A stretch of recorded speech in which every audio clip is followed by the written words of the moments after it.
অশোকবাবুর কাছে যাবো। অশোকবাবু, বিধায়কের ওপর আক্রমণ হচ্ছে, বিরোধী দলনেতা বলছেন তাকে খুনের চেষ্টা হয়েছে, এর আগে পোস্ট পোল ভায়োলেন্সে কংগ্রেসের কর্মীদের পর্যন্ত মৃত্যু হয়েছে, কংগ্রেসের কোনো বক্তব্য নেই, তারা কোনোভাবে নিন্দা করছেন না তো এই আক্রমণগুলোর। হিন্দুদের হয়ে কথা বললে আক্রমণ হতে হবে, এই রাজ্যের নিয়ম এটা, বলুন। দেখুন, জননায়ক রাহুল গান্ধী বারবার করে একটা কথা বলেছেন যে হিন্দু আর হিন্দুত্ববাদ এক জিনিস নয়। হিন্দু কি বলছে? হিন্দু তার বৃহদারণ্যক উপনিষদে বলছে আসনায়া হাসনায় হি মৃত্যু, খুদাই হলো মৃত্যু। আর তৈত্তরীয় উপনিষদে বলছি আমরা অন্নং ব্রহ্মত্তি, অন্নই হলো ব্রহ্ম, অর্থাৎ পেট ভাত রুটি রুজি, এই হচ্ছে মানুষের ব্রহ্ম, এই হচ্ছে মানুষের ঈশ্বর, এটা বলছে হিন্দু। আর হিন্দুত্ববাদ বলছে এই সমস্ত কিছু বাদ দিয়ে মানুষের পেট ভাত রুটি রুজি কর্মসংস্থানের ইস্যুটাকে বাদ দিয়ে মানুষে ভেদাভেদের কেরোসিনের বিদ্বেষের কেরোসিন ছড়িয়ে দেওয়া, যেটা সারা ভারতবর্ষে আজকে হচ্ছে।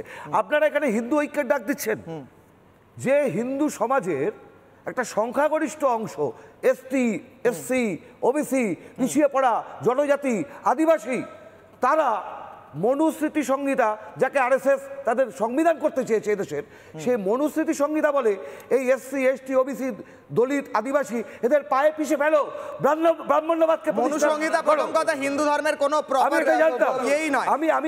আমি বলছি বেদ গীতা ইত্যাদির কথা বলেন, মনুসংহিতা আপনি পুরোটা পড়েন। তার মানে কিশলয় পুরোটা আপনি নিজেও পড়েননি মনুসংহিতা, মনুসংহিতার কি আসলে বলা আছে সেই নিয়ে ডিবেট হতে পারে। ধন্যবাদ তো আপনাকে। মনুস্মৃতি সংহিতাকে আরএসএস সংবিধান করতে চেয়েছিল, এটা তো মানেন। হ্যাঁ, আচ্ছা, এটা আমি বুঝতে পারছি। দেখুন, এই পুরো ন্যারেটিভটাকে ঘুরিয়ে দিয়ে ধর্ম যুদ্ধ বলছে, হিন্দুদের উপর আক্রমণ হলে বলা যাবে না। আমি বলছি এটা ধান্দাবাজির যুদ্ধ করছেন, বলা যাবে তো। আমি একটা কথা বলছি, ধান্দাবাজির যুদ্ধ। ওই একজন বলছেন দুধেল গায়, আর আপনারা বলছেন হিন্দু ঐক্য। হিন্দু ঐক্য হবে কোথা থেকে? কেন আবার বলছি তো, যে ব্রাহ্মণ্যবাদের পায়ের তলায় এসসি এসটি ওবিসি দলিত, কোথায় দেখছেন ব্রাহ্মণ্যবাদ কোথায় চলছে? মমতা ব্যানার্জির কথা বলছেন? বলতে দিন না, মনুবাদী। আমি জানি আপনারা, আমি কামনা করি আপনারা রিপাবলিক বাংলা আগামী দিনের নির্বাচনের পরে এখানেই গভর্নমেন্ট ফর্ম করবেন।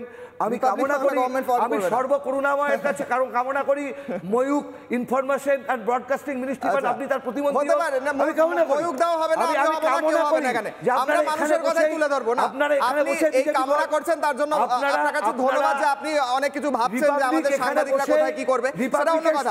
আমার গভর্নমেন্ট হয়ে যাবে, বুঝলাম না, হতে পারে। আমার কথা হচ্ছে রিপাবলিকের স্টুডিও শুধু কেন, দিল্লিতেও তো বিজেপি গভর্নমেন্ট হয়ে গেল, আপনারা এতগুলো দল মিলেও টোটাল সিট করতে পারলেন না। কিছু মানুষ পার্লামেন্টেও তো তাই বোকা বানানো যায়। হ্যাঁ, বাংলার মানুষকে পেট ভাত রুটি রুজি কর্মসংস্থানের যে লড়াই, তার অভিমুখ থেকে ঘুরিয়ে এই ধর্ম যুদ্ধ নয়, ধান্দাবাজির যুদ্ধে আপনারা চিরকাল মেলাতে পারবেন না। এবার আমি প্রত্যেকের দীপ্তাসবাবু উত্তর দিচ্ছেন, বলুন দ্রুত সময়। জনশূন্য নায়কের দলের প্রতিনিধি অনেক কথাই বললেন। আমার দুটো কথা, তোষণ কাকে বলে জানেন? যখন সুপ্রিম কোর্ট শাহবানো পক্ষে মামলার রায় দিয়েছিল, সেই মামলার রায় পাল্টে দেওয়া হয়েছিল একটা অর্ডিন্যান্স পাস করে, এটা হচ্ছে আপনার তোষণ। আজকে উনি বললেন মনু, আচ্ছা মনুর বিরোধিতা করছেন, তার আগে একটু নির্দিষ্ট করে বলে দেবেন কোন মনুর বিরোধিতা করছেন, কারণ 13 জন মনু। আচ্ছা না, আমি টপিকে যাচ্ছি। উনি বললেন মনুস্মৃতি, আচ্ছা ব্রাহ্মণ বলে তো বারে বারে নিজেকে মমতা ব্যানার্জি পরিচয় দেন। আজকে উনি যে এত কথা বললেন, আরে দাঁড়ান না, আপনার কথার মাঝে তো কথা বলিনি, আবার কেন কথা বলছেন? অশিক্ষিতের মতো করবেন না,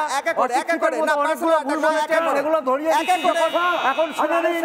আপনারা আপনি নিজেই বলেন এখানে বসে বলছেন তৃণমূল চোর, আর দিল্লিতে গিয়ে সেই তৃণমূলের সঙ্গে জোট বাঁধছেন, এই তো আপনাদের হিপোক্রেসি। আবার আপনারা কথা বলেন তৃণমূল, যেখানে তৃণমূলের বিরুদ্ধে কি লড়াই করবেন? আপনার দলের নেতা আপনাকে বলে দিয়েছে দিল্লি থেকে আপনার দলের সভাপতি মল্লিকার্জুন খাড়গে, সে তো অধীর রঞ্জন চৌধুরীকে কান ধরে বার করে দিয়েছে। তারপর আবার নানা ধরনের কন্টেন্ট দেখার জন্য লাইক করুন, শেয়ার করুন আমাদের ফেসবুক পেজ, সাবস্ক্রাইব করুন আমাদের ইউটিউব চ্যানেল। পাশাপাশি অন্যান্য ব্রেকিং নিউজের জন্য অবশ্যই চোখ রাখুন রিপাবলিক বাংলায়।